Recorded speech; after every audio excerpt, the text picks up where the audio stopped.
Hey guys, what's going on? Welcome to another edition of MJ Everyday, a training-based edition for you guys today. The name of this episode, Don't Shoulder Press First. Obviously, we're going to be talking about how you plan your shoulder workouts, and in particular, why, in my personal opinion, I don't think doing the usual thing at the start of a shoulder workout. What most people do is a heavy shoulder press, and that may be a strict press, a strict overhead barbell press. It may be a dumbbell press, standing, seated, whatever it is. That pressing movement, in my personal opinion, I don't think you guys should be starting your shoulder workouts with that type of shoulder pressing movement. And here's why.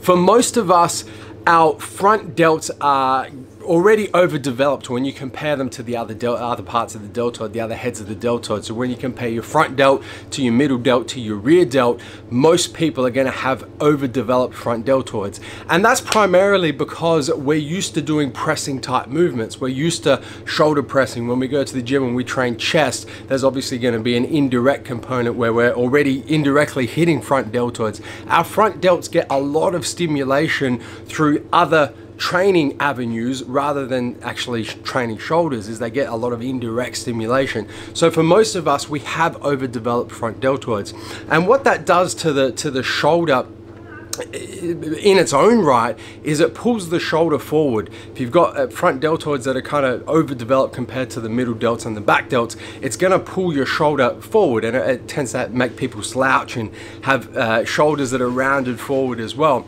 And if you go and you start your shoulder workouts with a pressing movement that is going to put blood into those front deltoids, you're effectively emphasizing that effect. So you're going to take your shoulders that already have these dominant front deltoids, these overdeveloped front deltoids, you're going to put more blood in the front deltoids, and that's really going to set your shoulder in that slouch position, in that kind of rounded position for the rest of your shoulder workout, which is not really ideal, especially when you're trying to get your middle deltoids and your rear deltoids to catch up to those overdeveloped front delts. So what I like to do, and what I suggest you guys do as well, I'm not saying don't shoulder press at all, I'm saying don't start your shoulder workouts with a shoulder press. What I prefer to do is to start my shoulder workouts with a rear deltoid movement. So we're going against those overdeveloped front deltoids. We're putting blood, we're putting a pump in our rear deltoids, and what that's going to do is that's going to compensate for those overdeveloped front deltoids that are kind of pulling our shoulder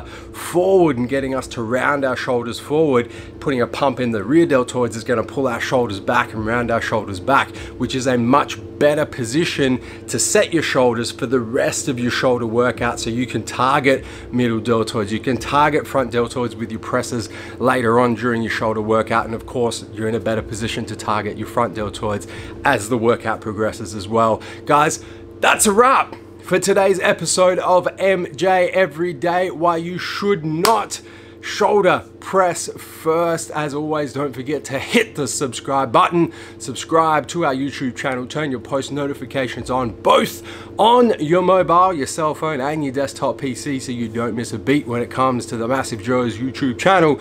Until tomorrow, I'm coming to you from MassiveJoes.com. Stay massive.